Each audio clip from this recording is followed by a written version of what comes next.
Hi everybody, I'm Dee. And I'm Jay. And we are ParoDeeJay. Welcome to another episode of ParoDeeJay's Port Guides. We're in Alaska. Again. Today, or still. That's right. We are focusing on Ketchikan. Ketchikan is going to be found on most of your Alaskan itineraries. Pretty fairly much, common. It's the southernmost town that you're usually going to find on your itineraries. Mm-hmm. So it's usually at the very beginning or the very end. It's usually a shorter day, too, for whatever reason. Yeah, I don't know why Ketchikan gets shorted a lot of the times, but there's a lot of good stuff going on in Ketchikan. It's a pretty easily walkable town, but we'll get into all that here in a hot minute. So let's jump to navigating the port. Now, this is a little bit of an interesting one. Yeah. So the main port area really has 4 main berths, which are numbered 1, 2, 3, and 4. Pretty easy. I know. 1 and 2 are kind of the closest to what I would call the main downtown area. Really, 1, 2, and 3 pretty much plop you right out in the main shopping district where you can walk around and find lots of restaurants, lots of food, things like that. Mm-hmm. Berth 4 is a little bit further away. There's a handful of shops over there, and it's a little walk to downtown. It's on the other side of the tunnel, kind of over by Burger Queen. We've been there before. Yeah. Mm-hmm. Yeah. And then there's a whole other section, which is Norwegian Cruise Line, typically docks at Ward Cove.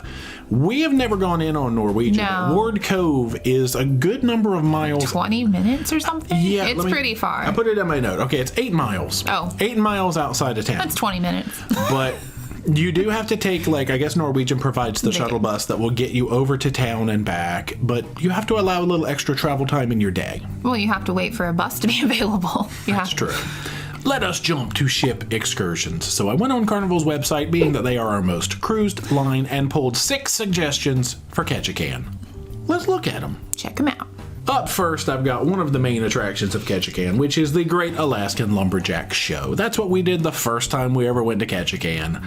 It's always a good day. If you've seen the lumberjack competitions on TV, it's a lot like that. Super family friendly, fun activity.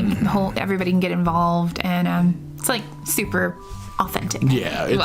And it's kind of in like an outdoor theater, but they've got the heaters and they blow down blankets sometimes. And yeah, it's pretty cool. But no filming. Oh, that's right. Now, we did get special permission when we went to be able to video parts of it, but in general, that's right. You're not supposed to be able to record it. Just a small note. Oh, yeah. And it can be booked independently or through the ship, and it's probably about the same. There's lots of space, though. Yeah. Next up, I have Totem Bite and City Tour. So you get to roll around, see some sights in Ketchikan, and they take you to a totem park. This particular one, Totem Bite, my understanding is it's a lot of replica totem poles. Okay. So pretty cool, though. Yeah, absolutely. A lot of history. Up next is the Duck Tour, a historic city and harbor tour. We have done this tour. Amphibious vehicle. You go on land, you go on the water. It's pretty unique. They do some sightseeing in town first, and then all of a sudden you drive into the water. And you float around and look at stuff, and then you drive out and come back. Mm-hmm. It's cool. Yeah. I've also got the Saxman Native Village Tour on here. This place has a tribal clan house, and it is billed as having the largest collection of authentic totem poles in the world. My next pick is the Tatush Island Sea Kayaking, and not just because I wanted to say Tatush in a video. Apparently, it is a boat ride out to the Tatush Islands, and then you kayak. Very cool. Yeah, look at I didn't even nature. know they had Tatush. Let's move on before this goes too far. Or children, really. My last one I picked, of course, Ketchikan is a great spot for people to go fishing. I just chose the Knudsen Cove, I don't know if I said that right, sport fishing. But there are a lot of fishing excursions. Like, a lot of times they'll bring them back, and don't they let you, either cook what you caught or they'll clean it for you. There's something where you can... Yeah, I know Princess Cruises has an excursion where you go out and fish, and then you cook and you learn all about it. And some of the other ships do too. So it's very hands-on. Fishing, the sport fishing is very big in Ketchikan. So I was going to say, if you're planning some fishing, Ketchikan's probably the spot for it. Up next is a section called Exploring on Your Own. So let's explore. On your own. Yeah. So down near Berth 1, let's start there on the map. There's a whole lot of shopping, obviously. You've got the Great Alaskan Lumberjack Show in that zone, which we talked about. There is the Southeast Alaska Discovery Center. That was cool. I know. Yeah. A nice big museum. That's technically going to be my rainy day adventure, because we have been including that, because we did it on a very rainy day. And it was actually really fun in there. Yeah, they have tons of brochures. It's very informative. Lots of displays to play with. Yeah. Wasn't there a small ticket? We had to get a ticket. I think it was like $5. Never mind. Not free. Part of the National Park Service. It was frugal. Definitely frugal. Yeah. You do have the big Ketchikan sign on Mission Street. Of course, that's a great spot. You got to get that photo. Yeah. You know how it is. Lots of little restaurants, coffee shops, in particular Annabelle's Chowder House. We went there, had a good Get some chowder. There's also another little coffee shop we've been trying to go to forever, and they're always closed. But we'll get there. Oh gosh, that's true. There's also the Eagle Park, where there's a giant, guessed it, eagle statue. And the Water Street Tunnel, which is kind of what separates berths 1 through 3 from berth 4. It's cool to walk through. Yeah. Actually, yeah. So let's jump back down to Mission Street. You've got Whale Park, which is a nice little flowery totem parky area that's totally free to just walk through. It's really pretty. Heading down toward Creek Street, of course. Yes. Let's see, before we get there, let's mention the Tongass Historical Museum, which we have not visited but seems awesome. Creek Street area is known, of course, for the salmon ladder, which we've been to a few times, but we've seen very few salmon. We saw a few. Yeah, we've been there the wrong time of year, but one of these days we're going to make it there when they are a-jumping. Yeah, I think it would be awesome. You might see bears then, too. You never know. Uh-oh. So Creek Street obviously has lots of shopping. There used to be a tram that would take you up to the lodge up at the top, but I don't know that the tram is operational or coming back.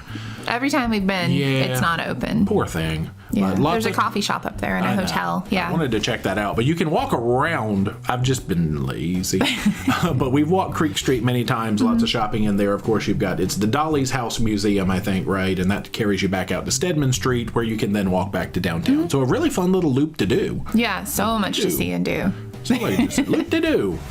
So on the map, let's jump down to berth 4. There is a little bit of shopping out there. We found some really good deals in the little shops. Remember, that was where they had all those coats and stuff? Oh gosh, the coats were like $12, $15, and they're like authentically Alaska warm coats, really good. I don't know if that's just because we were either early or late in the season.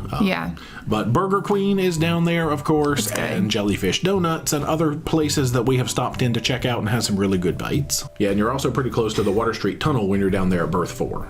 One section I've been trying to include in this series especially is hiking. Now, I don't really know if I've plotted out any specific, easy to get to hiking from Ketchikan. I think there is some, but we obviously did that via an excursion, which we'll talk about here in a minute. But just walking around town. It's a bit of it's a nice leisure hike.